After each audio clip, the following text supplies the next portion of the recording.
كده. آه.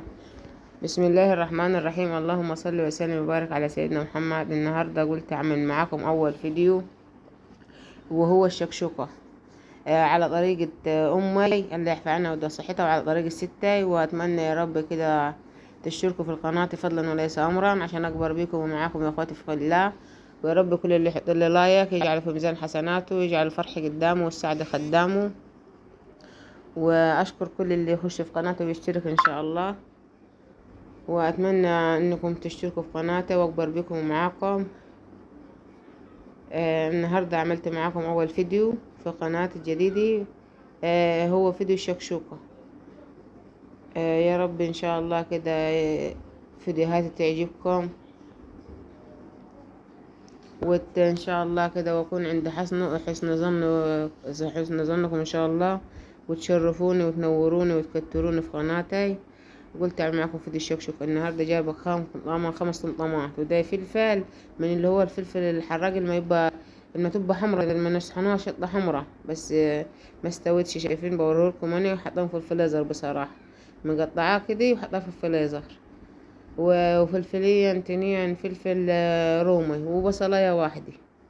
ولو عندك سمنة بلدي حطي، ولو عندك زيت بس حطي، وبألف هنا وشفي. والطعم ما اقولكمش، بس هو حتة الشطة ده بصراحة ضروري فيه، لأني بتخلي الطعم بتاعها بسم الله ما شاء الله. بألف هنا وشفي. هناك قشرت البطاطا قدامكم.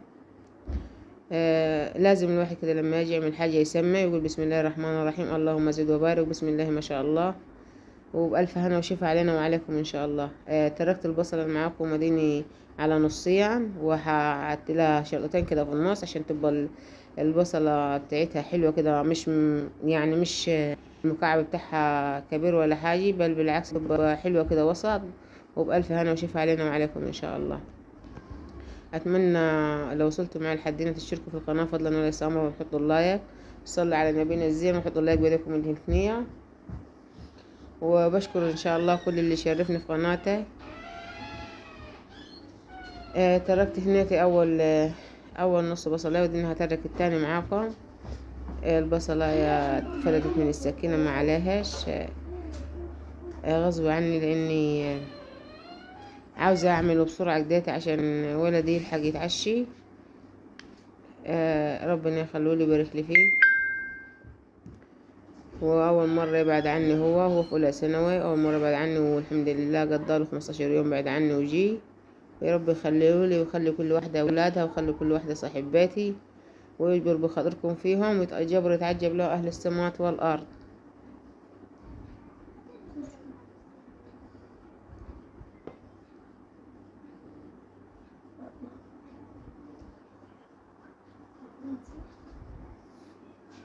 ديكم زي ما شايفين أنا عملت البصلة قدامكم، وهعمل قدامكم برضو الفلفل.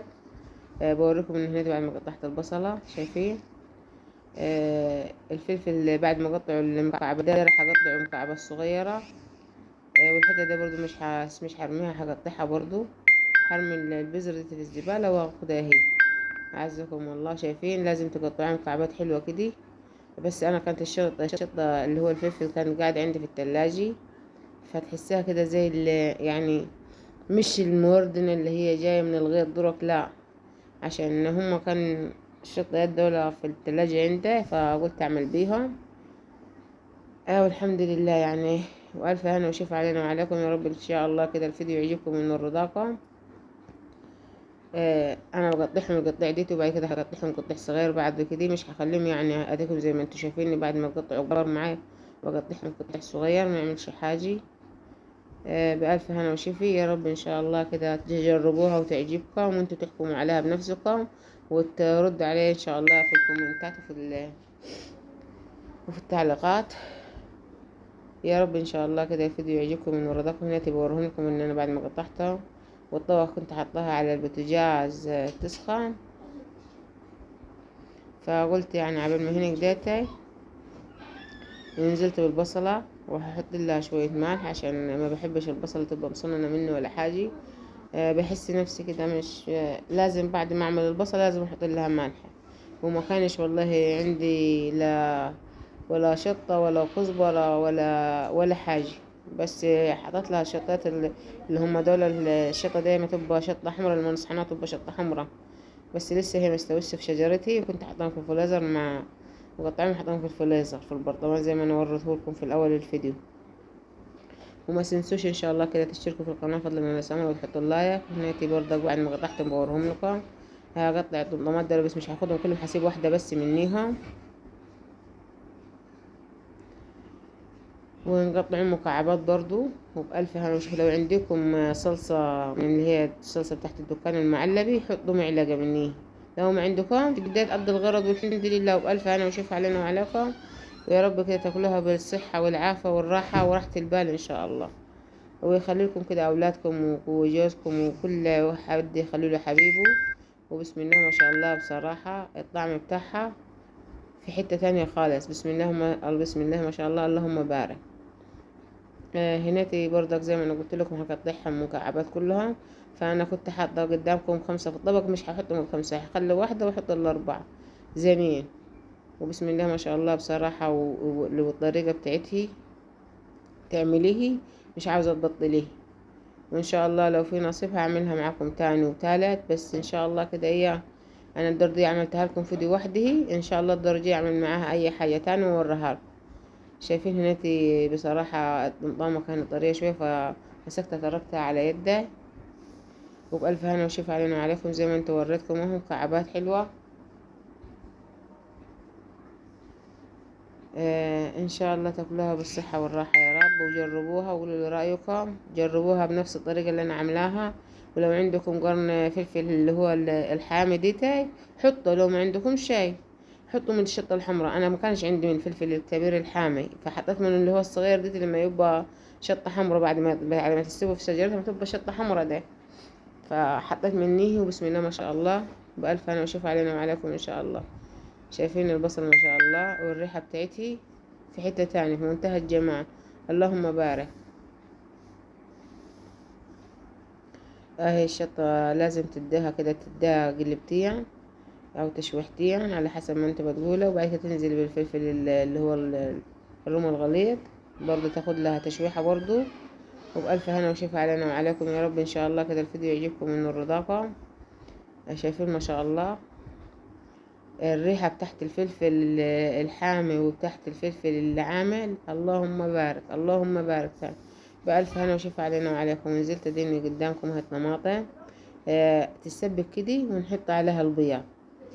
ولا أروع من كده ولا أحلى من كده، والجمال بتاعها ما أقول لكمش. بألف هنا وشفا علينا وعليكم يا رب. كده الفيديو يعجبكم من رضاكم إن شاء الله. لازم نخلوهم كده يتسبكوا مع بعض وياخدوا يد بشكل ودة. شايفين انتوا بسم الله ما شاء الله اللوان والريحة. بألف هنا وشفا بألف هنا وشفا. جربوها وقولوا لي رأيكم. ما تنسوش ان شاء الله كده تشتركوا في قناتي فضلا وليس امرا، وتحطوا اللايك. شايفين هناك بعد ما استوت ما عليهاش الحتة دي، ضفا نور الكشاف بتاع التليفون. هناك انا بوريها لكم بعد ما اتسبكت وكل حاجة. ودلوقتي انا هنزل عليها بالبياض، وهغطيها بغطاية عشان تبقى ايه تطيب كده مع نفسها كده. وهتبقى بسم الله ما شاء الله، اللهم بارك في حتة تانية خالص، اللهم بارك. اهو البيض 4 بيضات. انت لو عاوزة تعملي 5 بيضات، عاوزة تضعفي الكمية ضعفيها. لو عاوزة تعملي في ضوء اكتر من داي، او صينية اكبر من داي، على حسب ما انت بتقول. او وك ديت يا جماعة بيض بلدي مش مشترياه، ديتي بالعكس من فراخات اللي احنا مربيينها. وبألف هنا وشفا علينا وعليكم. ويا رب كده الفيديو يعجبكم من ورضاكم. شايفين ما شاء الله، اللهم بارك. بألف هنا وشفا ان شاء الله علينا وعليكم. دلوقتي انا بعد ما حطيتهم هحط لهم هبة ملح زي ما انتم شايفين. لو عندك ملح فلفل حطي، لو عندك ملح بشطة حطي، لو عندك ملح بكمون حطي، على حسب ما انتوا. لازم تديلها التقليبة دي كده برضو، عشان ما تبقاش البيضة قاعدة زي ما هي في مكانها. وما تنسوش تشتركوا في القناة فضلا ولا سمح، وتحطوا اللايك. واقول لكم لو وصلتوا معي لحد هنا اتمنى كده الفيديو يعجبكم.